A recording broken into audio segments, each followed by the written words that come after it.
When the servant girl saw him there, she said again to those standing around, "This fellow is one of them." Again he denied it. After a little while, those standing near said to Peter, "Surely you are one of them, for you are a Galilean." He began to call down curses on himself, and he swore to them, "I don't know this man you're talking about." Immediately, the rooster crowed the second time. Then Peter remembered the word Jesus had spoken to him, "Before the rooster crows twice, you will disown me 3 times." And he broke down and wept.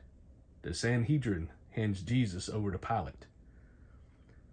Very early in the morning, the chief priest, with the elders, the teachers of the law, and the whole Sanhedrin, reached a decision. They bound Jesus, led him away, and handed him over to Pilate. "Are you the king of the Jews?" asked Pilate. "Yes, it is as you say," Jesus replied. The chief priest accused him of many things. So again Pilate asked him, "Aren't you going to answer? See how many things they are accusing you of?" But Jesus still made no reply, and Pilate was amazed. Jesus or Barabbas? Now it was the custom at the feast to release a prisoner whom the people requested.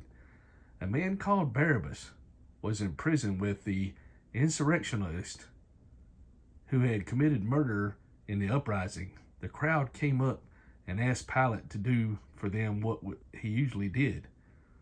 "Do you want me to release to you the king of the Jews?"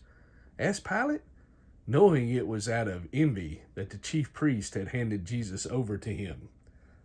But the chief priest stirred up the crowd to have Pilate release Barabbas instead. "What shall I do then with the one you call the king of the Jews?" Pilate asked them. "Crucify him," they shouted. "Why? What crime has he committed?" asked Pilate. But they shouted all the louder, "Crucify him." Wanting to satisfy the crowd, Pilate released Barabbas to them. He had Jesus flogged and handed him over to be crucified. Jesus is crowned with thorns.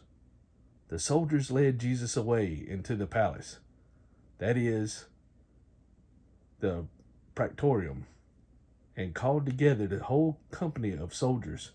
They put a purple robe on him, then twisted together a crown of thorns and set it on him. And they began to call out to him, "Hail, King of the Jews!" Again and again they struck him on the head with a staff and spit on him. Falling on their knees, they paid homage to him. And when they had mocked him, they took off the purple robe and put his own clothes on him. Then they led him out to crucify him. A certain man from Cyrene, Simon, the father of Alexandra and Rufus, was passing by on his way in from the country, and they forced him to carry the cross. They brought Jesus to the place called Golgotha, which means the place of the skull. Then they offered him wine mixed with myrrh, but he did not take it. Jesus is crucified. And they crucified him, dividing up his clothes. They cast lots to see what each would get. Some early manuscripts do not have the second time. Some early manuscripts do not have twice. Golgotha is an Aramaic word for skull, and is used also. Wine and myrrh mixed together composed a stupefying drink, which was sometimes given to those who were in great pain and suffering, such as must be endured in crucifixion. For the order of events at the crucifixion,